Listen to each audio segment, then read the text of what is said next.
থাকে, মাদ্রাসার ছেলেরা একসাথে থাকে, বালিকা মাদ্রাসায় মেয়েরা একসাথে থাকে, সেখানে সতরের কি মাসালা? فقال رسول الله صلى الله عليه وسلم إن استطعت أن لا يرينها أحد فلا يرينها। নবীজি বলেন যথা সম্ভব কোন পুরুষ আরেক পুরুষের সতর দেখবে না, কোন নারী আরেক নারীর সতরের দিকে দেখবে না। যথা সম্ভব কোন পুরুষ পুরুষের সতরের দিকে দেখবে না, কোন নারী নারীর সতরের দিকে দেখবে না। সাহাবী প্রশ্ন করলেন, ইদা কানার রাজুলু খালিয়ান ইয়া রাসূলুল্লাহ, ইয়া রাসূলুল্লাহ, ঘরের মধ্যে যদি কোনো ব্যক্তি একা থাকে তখন তার সতরের মাসালা কি আপনার কাছে জানতে চাই। একা আছেন, দরজা বন্ধ, জানালা বন্ধ, তখন সতরের কি মাসালা? দরজা জানালা বন্ধ, কেউ নাই ঘরে। নবীজি বলেন, আল্লাহু আহাক্কু আইয়ুস্তাহিয়া মিনহু মিনান নাস। তখন ঘরে কেউ নাই, আল্লাহ আছে, আল্লাহকে মানুষের চাইতে বেশি লজ্জা পাওয়া দরকার। আল্লাহকে মানুষের চেয়ে বেশি লজ্জা পাওয়া দরকার। আল্লাহ লজ্জা আপনি যে পাবেন এই ক্ষেত্রে আল্লাহ বেশি হকদার, লজ্জা আপনি কাউকে পাবেন এটার বেশি হকদার আল্লাহ। তো মানুষের চাইতে আল্লাহকে বেশি লজ্জা পেতে হবে। ঘরে যখন কেউ নাই, নবী বলেন তখনও সতর ডেকে রাখবা। যুবক ভাইয়েরা বুঝতেছেন নি কথা? দরজাটা লাগাই দিয়ে কিন্তু এই জন্য সতর ডেকে রাখতে হবে। হ্যাঁ, একা একা থাকবেন তখনও সতর ডেকে রাখতে হবে। আল্লাহ আমাদেরকে কথাগুলো মনে রাখার তৌফিক দান করেন। এইগুলো ওয়াজিব পোশাক। 2 নাম্বার মুস্তাহাব পোশাক। মুস্তাহাব পোশাক মানে একটু উত্তম পোশাক পরিধান করবেন, পরিপাটি হয়ে থাকবেন। এই উত্তম পোশাক পরে নামাজে যাবেন। যেমন আজকে এখানে যারা আসছেন, অনেকে আপনারা চাদর পরে আসছেন, সোয়েটার। তো অনেকের সোয়েটার একটু বেশি দামি, একটু কম দামি। বাকি আপনারা মোটামুটি চেষ্টা করছেন যে আমি একটু সুন্দর হয়ে, একটু পরিপাটি হয়ে মাহফিলে যাই। তো এইভাবে একটু উত্তম ভাবে আসা যাওয়া এটা দোষণীয় না, ইসলাম এটাকে সমর্থন করে। তিরমিজির হাদিস 1999 নম্বর হাদিস। এই হাদিসটা শুনলে আমরা বুঝতে পারবো বিষয়টা। এই হাদিসের মধ্যে আছে, قال رسول الله صلى الله عليه وسلم لا يدخل الجنة من كان في قلبه مثقال ذرة من كبر।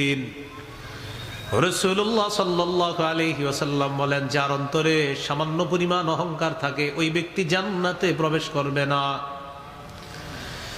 এক ব্যক্তি প্রশ্ন করলেন, ইন্নার রাজুলা ইউহিব্বু আন ইয়াকুনা সাওবুহু হাসানান ওয়া নালুহু হাসানাতান ইয়া রাসূলুল্লাহ। ইয়া রাসূলুল্লাহ, কোন ব্যক্তি যদি পছন্দ করে তার জামাটা যেন উত্তম হয়, তার জুতা যেন উত্তম হয়, এটাও কি অহংকার? এক ব্যক্তি প্রশ্ন করলেন, হুজুর অনেকে পছন্দ করে তার জুতাটা উত্তম হোক, তার জামাটা উত্তম হোক, হুজুর এটাও কি অহংকার? فقال رسول الله صلى الله عليه وسلم إن الله جميل يحب الجمال। নবীজি বলেন, আল্লাহ তাআলা সুন্দর সৌন্দর্যতাকে আল্লাহ ভালোবাসেন। তাহলে আপনি পরিপাটি হয়ে থাকা এটা আল্লাহ পছন্দ করেন, এটা আল্লাহ ভালোবাসেন। আবু দাউদের হাদিস 4063 নম্বর হাদিস। এই হাদিসের বর্ণনাকারী আবুল আহওয়াস তিনি তার পিতা থেকে বর্ণনা করেন। তার পিতা বলেন, আতাইতুন নবী সাল্লাল্লাহু আলাইহি ওয়াসাল্লাম ফি সাউবিন দুনিন। আমি রাসূলুল্লাহ সাল্লাল্লাহু আলাইহি সাল্লামের কাছে একটা নরমাল পোশাকে আসলাম, নিম্নমানের একটা পোশাক পরিধান করে নবীজির কাছে আমি আসলাম। তো নবীজি আমাকে বললেন, আলাকা মালুন, তোমার সম্পদ আছে কিনা? সাহাবী জবাব দিলেন, হুজুর আমার সম্পদ আছে। নবীজি বললেন, মিন আইয়িল মাল, কোন ধরনের সম্পদ? সাহাবী জবাব দিলেন, কদ আতানি আল্লাহু মিনাল ইবিলি ওয়াল গনামি ওয়াল খাইলি ওয়ার রাকিক। আল্লাহ তাআলা আমাকে ওট দিয়েছেন, আল্লাহ আমাকে মেষ দুম্বা দিয়েছেন, আল্লাহ আমাকে ঘোড়া দিয়েছেন, আল্লাহ আমাকে দাস দাসী দিয়েছেন, আমার যথেষ্ট সম্পদ আছে। নবীজি বললেন, তোমার এত সম্পদ, তুমি তাহলে এই নিম্নমানের পোশাক পরে কেন আসছো? তোমার এত সম্পদ, তুমি এই নিম্নমানের পোশাক কেন পরছো? তো রাসূলুল্লাহ সাল্লাল্লাহু আলাইহি সাল্লাম বলেন, ইদা আতাকাল্লাহু মালান ফালইরা আথারু নি'মাতিল্লাহি আলাইকা ওয়া কারামাতি। আল্লাহ যখন তোমাকে সম্পদ দান করেন তখন তোমার এই নিয়ামতের নিদর্শনটা যেন তোমার শরীরে দেখা যায়, এটা আল্লাহ পছন্দ করেন। আল্লাহ যখন কাউকে সম্পদ দান করেন এই সম্পদের নিদর্শন, এটা আল্লাহ নিয়ামত, এই নিয়ামতের নিদর্শন দেখা যাক, এটা আল্লাহ পছন্দ করেন। হাদিসের একটা কিতাব আছে আপনার আল জামিউস সগীর, এই কিতাবের 1662 নম্বর হাদিসে আছে, قال رسول الله صلى الله عليه وسلم إن الله إذا أنعم على عبد نعمة أحب أن يرى أثر النعمة عليه। আল্লাহ তাআলা যখন কোন বান্দাকে নেয়ামত দান করেন, নেয়ামতের নিদর্শনটা তার শরীরে দেখা যাওয়া, এটা আল্লাহ পছন্দ করেন। আল্লাহ আপনাকে নেয়ামত দিছে, এই নেয়ামতের নিদর্শন দেখতে পারাটা, এটা আল্লাহ তাআলা পছন্দ করেন। তাহলে ভাই এখান থেকে কি শিখলাম? সামর্থ্য অনুযায়ী একটু ভালো পোশাক পরিধান করা এটা উত্তম, বরং এটা জরুরি বিষয়। তো আমরা যখন নামাজ পড়বো, ঈদগাহে যাব, আমরা নামাজে যাব, তখন একটু উত্তম পোশাক পরিধান করা এটা উত্তম, এটা দোষণীয় না, এটা আল্লাহ রাসূল বলে দিলেন। আবু দাউদের হাদিস 4062 নম্বর হাদিস, عن جابر بن عبد الله رضي الله تعالى عنه قال أتانا رسول الله صلى الله عليه وسلم। জাবের রাদিয়াল্লাহু তাআলা আনহুর বর্ণনা, তিনি বলেন রাসূল সাল্লাল্লাহু আলাইহি সাল্লাম আমাদের কাছে আসছে। ফারাআ রাজুলান শাইসান قد تفرق شعره, এক ব্যক্তির মাথার দিকে তাকায় দেখে তার চুলগুলো এলোমেলো, এক ব্যক্তির মাথার চুলগুলো এলোমেলো। فقال رسول الله صلى الله عليه وسلم ما يجد هذا ما يسكن به شعره। আচ্ছা, সে কি কোনো চিরুনি পায় না তার চুলগুলা আঁচড়ানোর জন্য? সুবহানাল্লাহ, চুল এলোমেলো দেখে বললেন সে কি চিরুনি পায় না তার মাথার চুলগুলা আঁচড়ানোর জন্য? ওয়ারাআ রাজুলান আখারা আলাইহি থিয়াবুন ওয়াসিখা, আরেক ব্যক্তিকে দেখলেন তার শরীরে ময়লা কাপড়। فقال رسول الله صلى الله عليه وسلم أما هذا يجد ماء يغسل به ثوبا। রাসূলুল্লাহ সাল্লাল্লাহু আলাইহি সাল্লাম বললেন, আচ্ছা সে কি পানি পায় না তার এই কাপড় ধোয়ার জন্য? তাহলে এলোমেলো চুল দেখে বললেন চিরুনি নাই আঁচড়ানোর জন্য, আর কাপড় ময়লা দেখে বললেন পানি নাই কাপড় ধৌত করার জন্য। এখান থেকে বোঝা যায় 6 মাস 7 মাস 1 বছর গোসল না করে চুলগুলা জটলা বানানো আর কাপড় ময়লা রাইখা লাল কাপড় সালা ইত্যাদি গায়ে দিয়ে পীর দাবি করা চূড়ান্ত ভণ্ডামি ছাড়া আর কিছু না। না, এটা আসলেই ঠিক, এটা কিন্তু রেডিমেড ঠিক না। আমরা মাহফিল সময় রেডিমেড ঠিক বলি, কিন্তু আসলেই ঠিক। আপনার চুল জটলা বানাই দিকে বলছে এতদিন এইভাবে না গোসল না করে। এরপর আরেকটা বিষয়, তো ওনার মুরিদ হয়েছে, যাক ভালো কথা, ওনার হাজার হাজার মুরিদ হয়ে গেছে এখন। কারণ আমাদের দেশের মানুষ হলো এরকম যে যার এরকম ময়লা কাপড় টাপড় দেখে সালাটা লাগায় দেয়, এরকম চুপচাপ এর পিছনে গিয়ে ঘুরে। জিজ্ঞেস করবেন কেন ঘুরেন, বলবে বুঝবা না, কি যে আছে বুঝবা না। হ্যাঁ, আচ্ছা ঠিক আছে, আমরা বুঝি নাই। তো মুরিদরা কি করে দেখবেন, হাদিয়া তোফা দিতে দিতে আপেল কমলা আঙ্গুর দিয়া পুরা ঘর ভরায় লায়। আমার দুঃখ কোথায় সেটা আপনাদেরকে বলি, মুরিদদের মধ্যে একজন মুরিদ ছিল না ওনারে এক সেট পাঞ্জাবি দেওয়ার। মানে ধরে নিলাম ঠিক আছে, তো ওনার এক সেট পাঞ্জাবি দেওয়ার কি কোনো মুরিদ নেই? মুরিদদের মধ্যে একজন মুরিদ নাই 3 টাকা দিয়ে একটা শ্যাম্পু কিনে দিবে ওনার চুলগুলা ধোয়ার জন্য। কেন কিনে দেয় না? মুরিদ পীর উভয় দল জানে আমাদের পীরের ভণ্ডামির ইনভেস্ট হলো এই সেরা কাপড় আর জটলা চুল। ইনভেস্ট শেষ হয়ে গেলে ব্যবসা লাডে উঠবে, এই জন্য এটা খুলবে না। তাহলে বলেন, ইচ্ছা করে চুল জটলা বানানো, না ধুয়ে চুল গোসল না করে ইচ্ছা করে এরকম রাখা, ময়লা কাপড় চোপড় ইচ্ছা করে পরিধান করে থাকা, এটা কি ইসলাম সমর্থন করে? তাহলে কি শিখলাম? মনে আছে আমাদের আলোচনা চলতেছে নামাজের পূর্বের শর্তগুলা গুরুত্ব দেওয়া। এর মধ্যে একটা হলো সতর ঢেকে নামাজ পড়া। তো সতর ঢাকার পাশাপাশি আমরা জানছি কিন্তু উত্তম কাপড় পরিধান করে নামাজ পড়ার চেষ্টা করা। আল্লাহ তাআলা তৌফিক দান করেন। গতকালকে কি বার ছিল? শুক্রবার। হ্যাঁ, শুক্রবার বলছি মানে একটা হাদিস শোনাবো শুক্রবারে, শুনেন। ইবনে মাজার 1056 নম্বর হাদিস। এই হাদিসের বর্ণনাকারী আয়েশা সিদ্দিকা রাদিয়াল্লাহু তাআলা আনহা তিনি বলেন, আন্নান নবী সাল্লাল্লাহু আলাইহি ওয়াসাল্লাম খাতাবান নাসা ইয়াউমাল জুমআহ। রাসূলুল্লাহ সাল্লাল্লাহু আলাইহি ওয়াসাল্লাম জুমার নামাজের দিন ভাষণ দিতেছেন, বয়ান দিতেছেন। ফারাআ আলাইহিম থিয়াবান নিমার, একদল সাহাবীর দিকে তাকায় দেখে তাদের শরীরের মধ্যে কাজের পোশাক, মানে কাজের পোশাক পরে জুমার নামাজে চলে আসছে, কাজের পোশাক পরে জুমার নামাজে চলে আসছে। فقال رسول الله صلى الله عليه وسلم أما على أحدكم إن وجد ساعة أن يتخذ ثوبين لجمعة سوى ثوبين مهنته। শোনো, তোমাদের যাদের সামর্থ্য আছে, সামর্থ্য অনুযায়ী তোমরা জুমার নামাজের জন্য 2 জোড়া পোশাক সংগ্রহ করে রাখবা। জুমার দিন কাজের পোশাকটা খুলে একটু উত্তম পোশাক পরিধান করে জুমার নামাজে আসবা। এই নবীজি বলে দিলেন। তাহলে কি শিখলাম ভাই? সতর ঢেকে নামাজ পড়া। আর সূরা আরাফের 31 নম্বর আয়াত থেকে শিখলাম একটু উত্তম পোশাক পরিপাটি হয়ে নামাজ পড়া। সূরা আরাফের 26 নম্বর আয়াত থেকে শিখলাম সতর ঢাকতে হবে। আর 31 নম্বর আয়াত থেকে শিখলাম একটু উত্তম কাপড় পরিধান করে নামাজ আদায় করা। দেখেন, উত্তম কাপড় দ্বারা উদ্দেশ্য আপনার 600-800 টাকা গজের জামা হতে হবে এমন না, যার যেই সামর্থ্য আছে। একজনের সামর্থ্য আছে 50 টাকা গজের কাপড় পরা, বাস উনি 50 টাকা গজের কাপড়টাই ধুয়ে একটু লন্ড্রি করে একটু পরিপাটি হয়ে থাকবে, বাস এটাই উত্তম পোশাক। আল্লাহ আমাদেরকে কথাগুলা মনে রাখার তৌফিক দান করেন। পোশাক কয় প্রকার? ওয়াজিব, মুস্তাহাব, হারাম। হারাম পোশাক কি জিনিস? পুরুষের জন্য রেশমের পোশাক হারাম। পুরুষ নারীর পোশাক পরবে না। 3, নারী পুরুষের পোশাক পরবে না। 4, অহংকারের পোশাক পরবে না। 5, বিধর্মীদের পোশাক না পরা। 6, আটসাক খাটো ছোট পাতলা পোশাক না পরা। আল্লাহ হেফাজত করেন। 1 নম্বর, পুরুষের জন্য রেশমের পোশাক হারাম। সহিহ মুসলিমের বর্ণনা 2069 নম্বর হাদিস। قال رسول الله صلى الله عليه وسلم, রাসূলুল্লাহ সাল্লাল্লাহু আলাইহি সাল্লাম বলেন, লা তালবাসুল হারিরা ফাইন্নাহু মান লাবিসাহু ফিদ দুনিয়া লাম ইয়ালবাসহু ফিল আখিরা।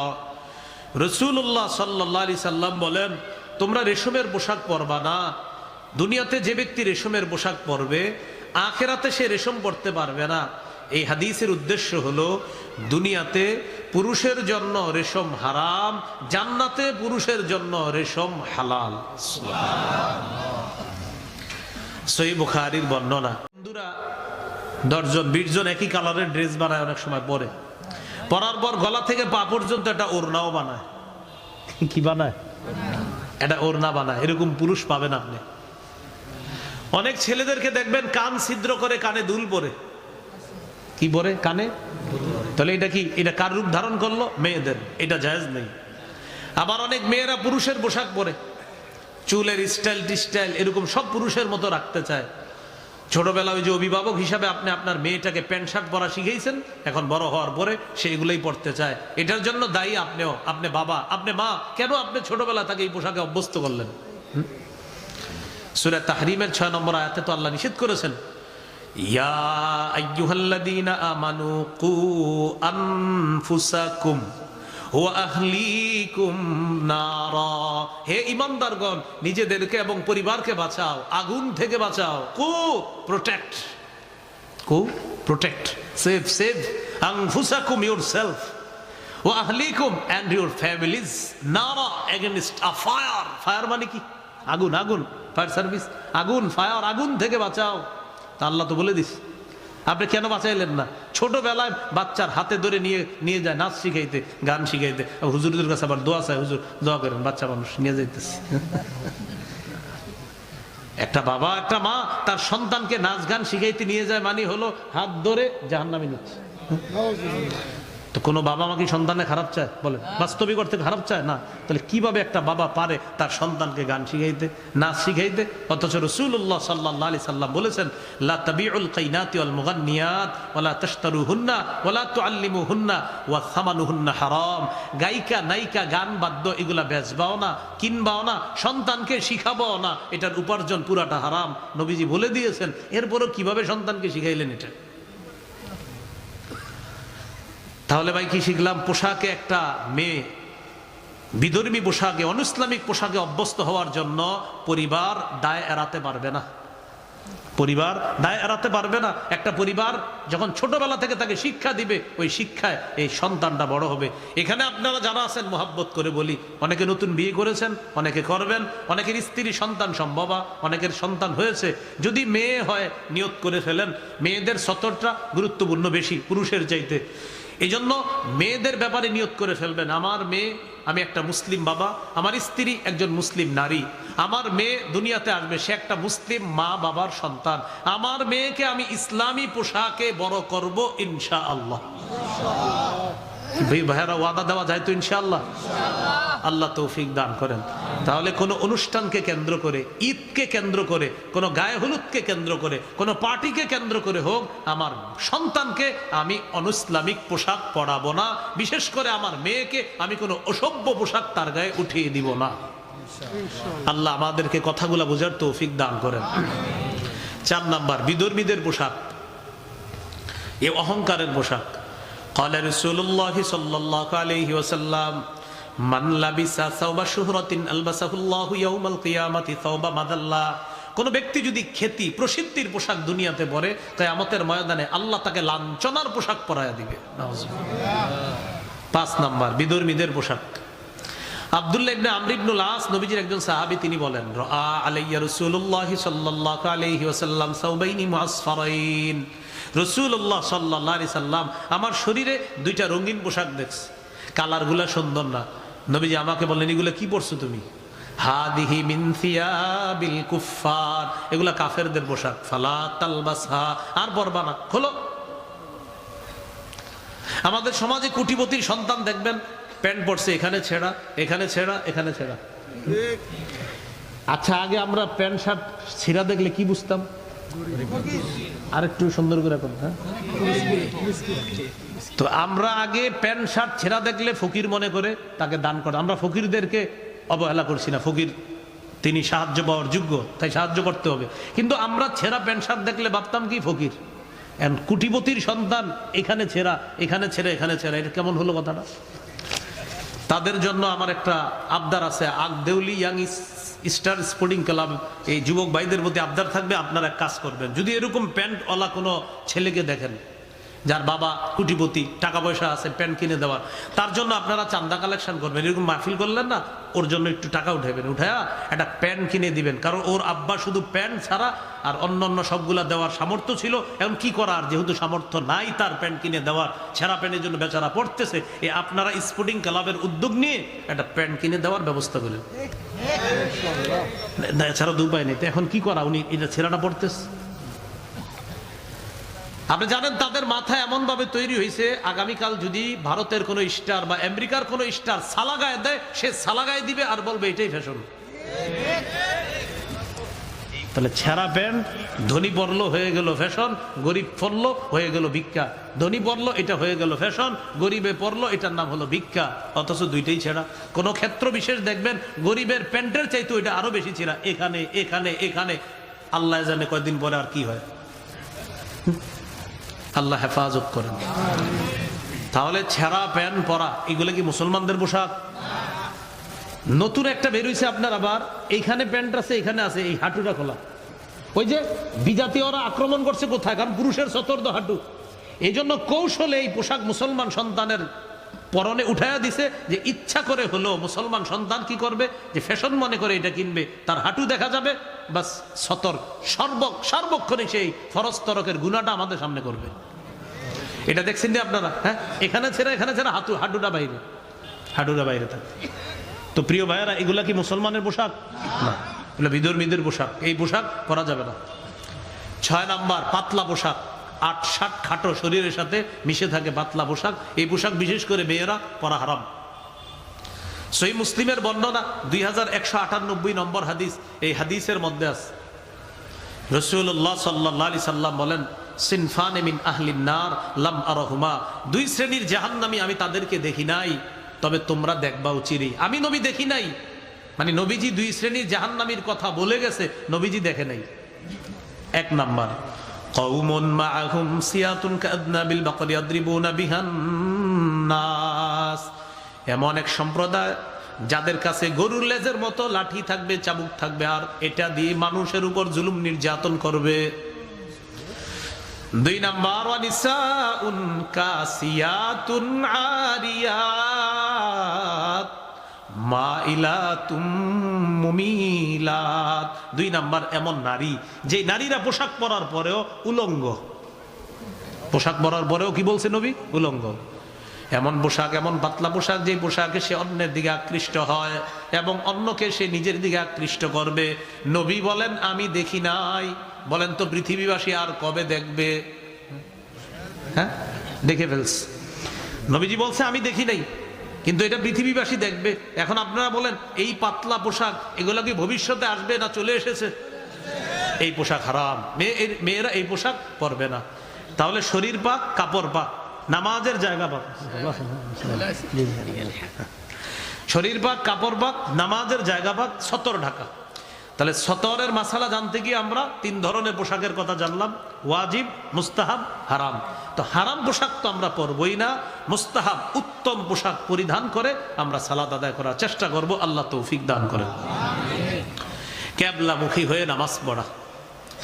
সফরে গেছেন কোথাও, তো মাশাআল্লাহ আপনি যেখানে গেছেন মানুষ আছে লোকালয়ে, সেখানে গিয়ে আপনি কারোর জিজ্ঞাসা না করে নামাজে দাঁড়ায় গেলেন।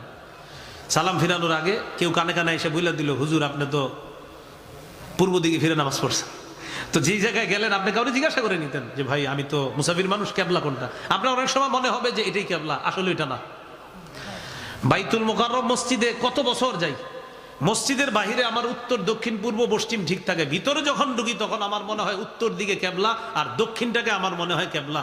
যে আপনার দক্ষিণ গেটটা যেটা, এটাকে মনে হয় কেবলা, আর উত্তর যেটা ওইটাকে আমার পশ্চিমটাকে মনে হয় উত্তর, আর দক্ষিণকে মনে হয় পশ্চিম, ভিতরে ঢুকার পর মসজিদের। তো এটা হতে পারে মানুষের। কেল্লার পাশে 11 বছর আছে, কেল্লার পশ্চিমে থাকি 11 বছর। যেই কেল্লার ভিতরে আমি ঢুকি মসজিদটায়, ওই মসজিদ আমার কাছে মসজিদের কেবলা মনে হয় উত্তর দিকে, আর দক্ষিণ যেটা ওইটাকে মনে হয় আমার কাছে কেবলা, অথচ ওইটার পশ্চিমে কিন্তু আমি থাকি। তো বুঝাইতে চাইলাম মানুষের এটা হতে পারে। তো এই জন্য তো কেবলার মাসালা। তো কোথাও গেলে আমরা কেবলাটা একটু জেনে নিব। অনেক সময় দেখবেন আপনার মনে হবে এটা, কিন্তু এটা না। তো গেলাম কাউরে একটু জিজ্ঞাসা করে এলাম, ভাইজান আমি নামাজ পড়বো, কেবলা ঠিক আছে তো? একটু অন্তত এতটুকু জিজ্ঞাসা করেন তো, বলবে এতটুকু বা এইভাবে বলে দিবে। বাস এই কেবলামুখী হয়ে নামাজ পড়া মানে নামাজ কায়েম করা। রাসূলুল্লাহ সাল্লাল্লাহু আলাইহি সাল্লাম 17-18 মাস বাইতুল মুকাদ্দাসের দিকে ফিরে নামাজ পড়তেছে। মনটা চায় আল্লাহ যেন কেবলাটা আবার কাবার দিকে করে দেয়, খালি আকাশের দিকে এইভাবে মাথা উঠায়। আল্লাহ তাআলা সূরা বাকারার 148-149 নম্বর আয়াত নাজিল করে দিলেন, قد نرى تقلب وجهك في السماء। হাবিব আপনি যে বারবার মাথা উপরের দিকে উঠানামা করেন আমি কিন্তু দেখি, আর আমি জানি আপনি কেন বারবার মাথাটা উঠান। فلنولينك قبلة ترضاها। আপনার মনোপুত পছন্দ অনুযায়ী কেবলা, অর্থাৎ যে কাবাকে আপনি কেবলা হিসাবে চাইতেছেন, ওই কেবলাটা আবার কাবার দিকে আমি করে দিব। আর আপনাকে আমি অচিরেই ওই কাবার দিকে ফিরিয়ে দিব, যে কাবাকে আপনি কেবলা হিসাবে চাইতেছেন ওই কাবার দিকে আবার ফিরিয়ে দিব। 4 রাকাতওয়ালা নামাজে নবীজি নিয়ত করে দাঁড়িয়েছেন, বাইতুল মুকাদ্দাসের দিকে ফিরে 2 রাকাত পড়ে ফেলছে, বাকি আছে কয় রাকাত? হুকুম এসে গেল, জিবরিল আমিন এসে বলে দিলেন, হাবিব ঘুরে যান, ফাওয়াল্লি ওয়াজহাকা শাতরাল মাসজিদিল হারাম ওয়া হাইসুমা কুনতুম ফাওয়াল্লু ওয়ুজুহাকুম শাতরা। কিবলা পরিবর্তন হয়ে গেছে, বাকি 2 রাকাত কাবার দিকে ফিরে পড়েন। এজন্য ওই মসজিদকে বলা হয় মসজিদু জিল কিবলাতাইন, 2 কিবলার মসজিদ। একই নামাজ 2 কিবলার দিকে ফিরে আদায় করেছিলেন। তো কিবলামুখী হয়ে নামাজ পড়া, সময় মতো নামাজ পড়া, এটা গুরুত্বপূর্ণ কথা নামাজের ক্ষেত্রে। সূরা নিসার 103 নম্বর আয়াতে আল্লাহ তাআলা বলেন, ইন্নাস সালাতা কানাত আলাল মুমিনিনা কিতাবাম মাওকুতা। নিশ্চয়ই মুমিনদের জন্য, মুমিনদের উপর সময় মতো নামাজ পড়া ফরজ। মুমিনদের উপর সময় মতো নামাজ পড়া ফরজ। মাহফিলের দিনও নামাজ ফরজ নি? আর বলেন সবাই, মাহফিলের দিন অনেকে এক্সাইটেড থাকে, আজকে তো মাহফিল। তো মাহফিল এসে কি হয়েছে? নামাজ পড়ছেন নি? হুজুর রিসিভ করতে আসছি তো আপনাকে, এই জন্য। তো কি পড়েন নাই? মানে মাগরিব মনে করেন কোন মাহফিলের দিন মাগরিব, তো মাগরিবের সময় তো বেশিক্ষণ থাকে না। জোহর, আসর, মাগরিব শীতকালে বেশি সময় পাওয়া যায় না। জোর পরে খানা খাইতে বসবেন, উঠতে দেরি, একটু খালি শরীরটা লাগাইছেন বিছানায়, মুয়াজ্জিন সাহেব বলে আল্লাহু আকবার। আর আসরের নামাজ পড়ার পর শুধু চা পান করার জন্য একটু হাঁটতে বের হইছেন, একটু পরে মুয়াজ্জিন সাহেব আল্লাহু আকবার, মাগরিব শুরু হয়ে গেছে। তো জোহর আসর মাগরিব শীতকালে বেশি সময় পাওয়া যায় না, সত্যি কথা। এই জন্য মনে রাখতে হবে জোহর আসর মাগরিব এগুলো আমরা কোনোভাবেই অলসতা না করা, একদম সময় সময় পড়ে নেওয়ার চেষ্টা করা। তো মাগরিব মাহফিলের সময় অনেকে কি করে, অনেক ভাইয়েরা আলোচক রিসিভ করার জন্য যায় মাগরিবের সময়। তো হুজুরে আসতেছে, বড় হুজুর, হুজুরে রিসিভ করতে গেছে 20 জন 30 জন, সামনে থাকবে 15টা বাইক, পিছনে 15টা, হুজুরের গাড়িটা মাঝখানে, একটা ভিডিও হবে, আগামীকাল ফেসবুকে আপলোড হবে, আর বলা হবে আরিফ বিন হাবিবের সাথে কাটানো কিছু মুহূর্ত, এটা লেখা হবে। তো এই জন্য আপনার আর কি গিয়ে দাঁড়ায় থাকে। তো পাশের মসজিদে মাগরিব দাঁড়ায় গেছে, চিন্তা করে নামাজে যাবো, আমি তো হুজুরে নিতে আসছি, মানে মাগরিব যাক হুজুর না যাক, নাউজুবিল্লাহ বলেন না।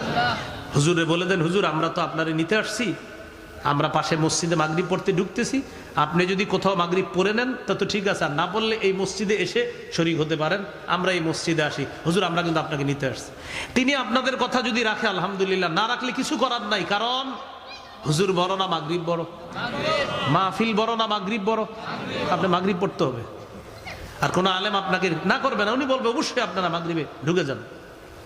তাহলে কি শিখলাম ভাই, মাগরিবের নামাজ ইচ্ছা করে দেরি করেন না, কিন্তু 4 মাযহাবের ফতুয়া মাগরিবের আজানের পর বেশি দেরি না করা।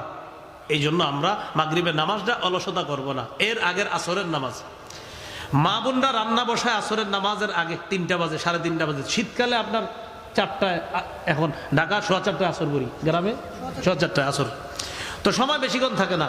ওনারা রান্না করার চিন্তা করে আরেকটু করে ভাতটা ফুটুক, তরকারিটা একটু সিদ্ধ হোক, এই করতে করতে সূর্যটা প্রায় হলুদ হওয়ার কাছাকাছি, মেয়েটারে রান্না করে বসায় বলে তুই একটু জাল দে তো, আমি একটু নামাজটা পড়ে আসি।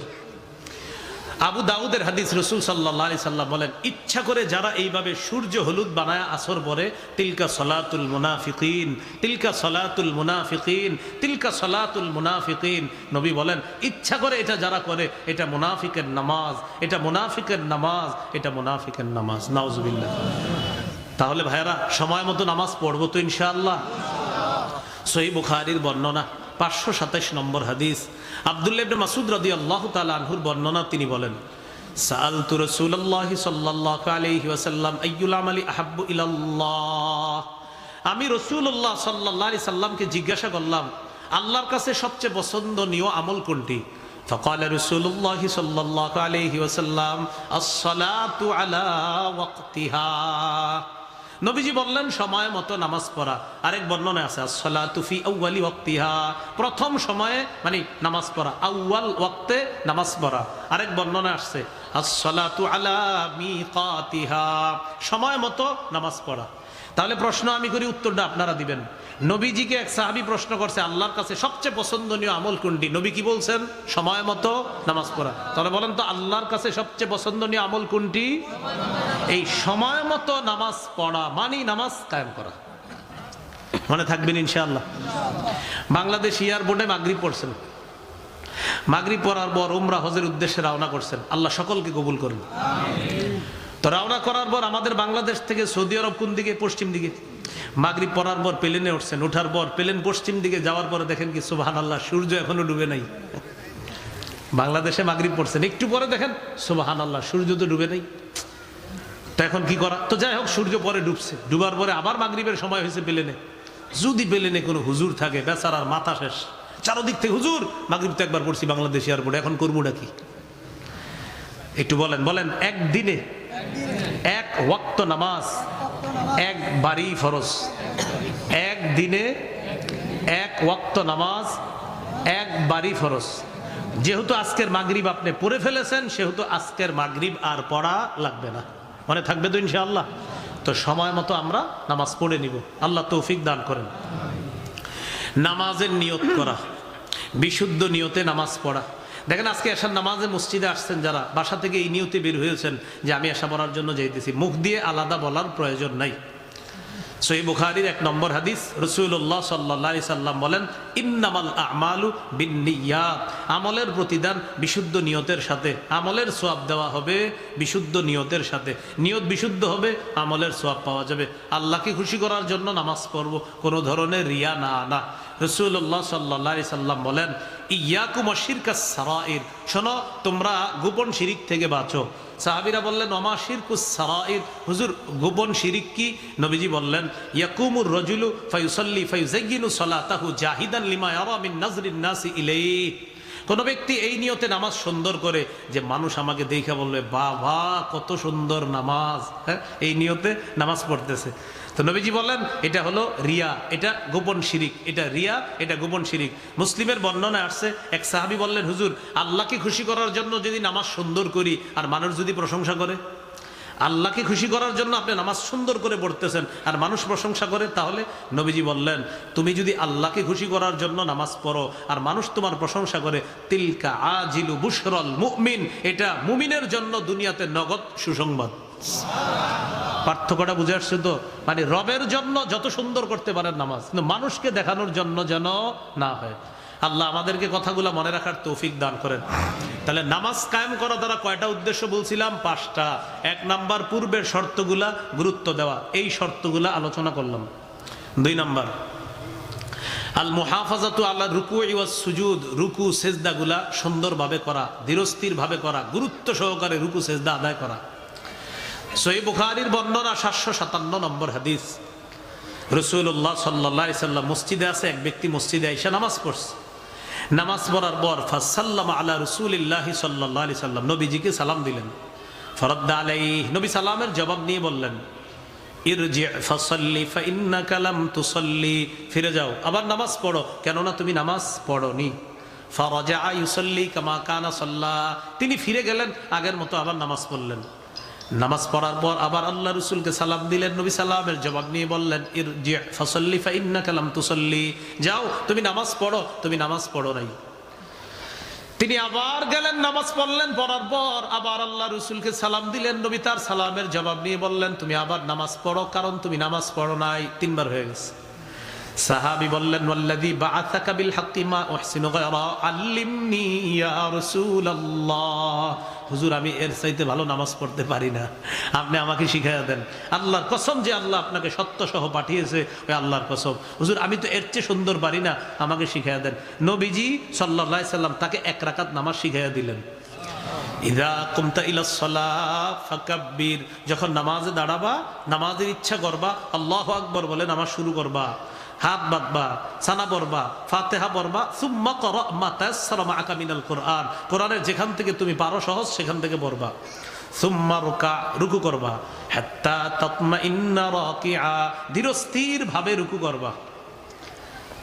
সুম্মা রফা রাসাকা মিনার রুকুই হাত্তা তা'তাদিলা কাইমা, রুকু থেকে সোজা হয়ে দাঁড়াবা। এটা মানুষ, এটা মানুষ একদম সোজা হয়ে দাঁড়াবেন রুকু থেকে। অনেকে রুকু থেকে এইভাবে থাকে, ওইটা এমনি থাকে, বাঁকা হয়ে থাকে, এমনি কিন্তু উনি ভালো মানুষ, আমাদের সাথে সঠিকভাবে হাঁটে, কিন্তু রুকুতে গেলেই ওনার সমস্যা হয়ে যায়। যেমন কিছু মানুষের রমজানে গ্যাস্ট্রিক হয়, এমনি পুরো বছর ভালো থাকে, মানে রমজান আসলেই হুজুর ইয়া আমার তো একটু সমস্যা। দেখেন আপনি তো ভালো করে জানেন আসলে আপনার সমস্যা কিনা। মনে করেন হুজুর আপনার অসুস্থতা শুই না হয়তো ফতুয়া দিবে, কিন্তু হুজুর ফতুয়া দিলেও আপনি তো আসলটা জানেন যে আসলে হুজুর আপনার কথার আলোকে ফতুয়া দিয়ে দিবে, কিন্তু আসল ঘটনা আপনি জানেন, যেহেতু আল্লাহ কিন্তু আপনাকে ছাড়বে না। যেমন 2 ব্যক্তি নবীজির কাছে আসছে মামলা নিয়ে, নবীজি মামলা রায় দেওয়ার পর বললেন, শোনো আমি কিন্তু তোমাদের কথা শুই না, ফয়সালা করি, বিচার করি, কিন্তু তোমাদের মধ্যে কে সঠিক সে কিন্তু ভালো করেই জানো। আমি তোমাদের কথা শুই না, আমি বিচার করে দেই। এরকমও হতে পারে যে আমি যার পক্ষে বিচার করেছি মামলাটা আসলে সে পাওয়ার কথা না, অন্যজনে পাওয়ার কথা, কিন্তু তোমাদের কথার কারণে, কথা অনুযায়ী আমি বিচার, যেগুলো আদালতে হয়ে থাকে আপনার কথার জাদুতে বিচারক আপনার রায় দিয়ে দেয়, আপনার নিরপরাধ যে ব্যক্তি তার পক্ষে রায় না হয়ে অন্যদের পক্ষে অনেক সময় রায় হয়ে যায়। তো নবীজি বললেন, আমি তো তোমাদের কথা শুই না, সিদ্ধান্ত দিয়ে দেই, আসলটা কিন্তু আল্লাহ জানে, আল্লাহ কিন্তু ছাড়বে না। তো এইভাবে আপনার সোজা হয়ে দাঁড়াতে হবে।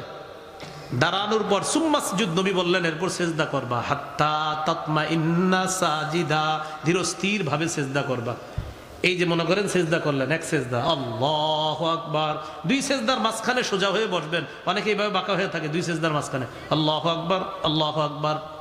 এটা করবেন না, এটা করবেন না। আপনার তো শরীরে শুধু সমস্যা থাকে সেটা ভিন্ন কথা, কিন্তু সমস্যা নাই তা আপনি এটা করবেন না। এইভাবে বসবেন, আবার আল্লাহু আকবার বলেন ইনশাআল্লাহ। ভাই এগুলো আপনার নামাজের সাথে করবো না। এরপরে দ্বিতীয় সেজদা করবা, রাসূল সাল্লাল্লাহু আলাইহি সাল্লাম বলেন এইভাবে ধীরস্থির ভাবে এক রাকাত তোমাকে শিখাই দিলাম, ইফআল যালিকা ফি সলাতিকা কুল্লিহা। সারা জীবন যত নামাজ পড়বা এই রাকাতটার মতো পড়বা, তাহলে এটার নাম হবে সালাত, এটার নাম হবে নামাজ, আর এই নামাজটাই আল্লাহর কাছে যাবে। তাহলে আজকে থেকে আমরা রুকু সেজদা সুন্দরভাবে করব, তাড়াহুড়া করব না। সহিহুল জামে 1671 নম্বর হাদিস, আব্দুল্লাহ ইবনে ওমর রাদিয়াল্লাহু তাআলা আনহুমা, দেখেন এক যুবক নফল নামাজ পড়তেছে। দেখেন কি তিনি লম্বা সময় কেরাত পড়ে, ইউতিলুল কিয়ামা, লম্বা সময় দাঁড়িয়ে থাকে, ওয়াল কিরাআতা, লম্বা সময় কেরাত পড়ে, তবে রুকু সেজদাটা ওই অনুযায়ী লম্বা করে না। আব্দুল্লাহ ইবনে ওমর রাদিয়াল্লাহু তাআলা আনহুমা বললেন, আইয়ুকুম ইয়ারিফু হাযা, আচ্ছা তোমাদের মধ্যে তাকে কেউ চিনো? একজন বললেন আমি চিনি। আব্দুল্লাহ ইবনে ওমর বললেন, লা আরাফতুহু লা আমারতুহু আইয়ুকসিরার রুকুআ ওয়াস সুজুদা, আমি যদি তাকে চিনতাম তাকে বলতাম সে যেন রুকু সেজদাও একটু বিলম্ব করে, লম্বা করে। যেমন ভাবে সে দাঁড়িয়ে থাকে কেরাত পরে, তেমনি ভাবে রুকু যেন একটু বেশি করে আর লম্বা করে, মানে লম্বা সময় রুকুতে থাকে, সেজদা করে। কেন? ফাইন্নী সামিআতু রাসূলুল্লাহি সাল্লাল্লাহু আলাইহি ওয়াসাল্লাম ইয়াকুল, ইন্নাল আবদা ইযা কামা ইলাস সালাহ উতিয়া বিযুনুবিহি কুল্লিহা। কোন নারী পুরুষ যখন নামাজে দাঁড়ায় তাদের গুনাহগুলা ইস্তুবাকারে ফাউদিআত আলা আতিকাই, কোন নারী পুরুষ যখন নামাজে দাঁড়ায় তাদের গুনাহগুলা ইস্তুবাকারে ওই ব্যক্তির কাঁধের মধ্যে রেখে দেওয়া হয়। আল্লাহু আকবার, আপনি নামাজে দাঁড়াইলেন, গুনাহের স্তূপগুলা আপনার কাঁধে রেখে দেওয়া হয়। কুল্লামা রাকা আও সাজাদা, বান্দা যখনই রুকু করে সেজদা করে, তাসাকাতাত আনহু, গুনাহগুলা ঝরে পড়া শুরু হয়ে যায়। এখন আপনি যদি তাড়াতাড়ি করেন আল্লাহু আকবার সামি আল্লাহু লিমান হামিদা, গুনাহ বলবে কি রে আমি পড়মু কখন? পড়ার সুযোগটা দিতে হবে আপনার। এই জন্য বলেন রুকু সেজদা, বলেন রুকু সেজদা হবে যতক্ষণ, গুনাহ ঝরবে ততক্ষণ। এখন থেকে রুকু সেজদায় থাকবো ততক্ষণ, গুনাহ ঝরাতে চাই যতক্ষণ। মনে থাকবে না? তাহলে সুন্নত, বিতির, নফল একা একা যখন পড়বো, আমরা যারা ইয়াসিন সূরা পারি, ইয়াসিন সূরা বললেন, আর রহমান বললেন, মুলক পড়লেন, এর রুকু সেজদা একটু দেরি করবেন, আল্লাহ তৌফিক দান করেন। 3 নাম্বার, খুশু খুজুর সাথে নামাজ পড়া, মানে নামাজ কায়েম করা। খুশু কাকে বলে একটু বলেন? খুশু এর সম্পর্ক কলবের সাথে, খুজু এর সম্পর্ক অঙ্গের সাথে। একটু আল্লাহু আকবার, আমার অঙ্গ, আমার কপাল, আমার নাক, আমার জিহ্বা।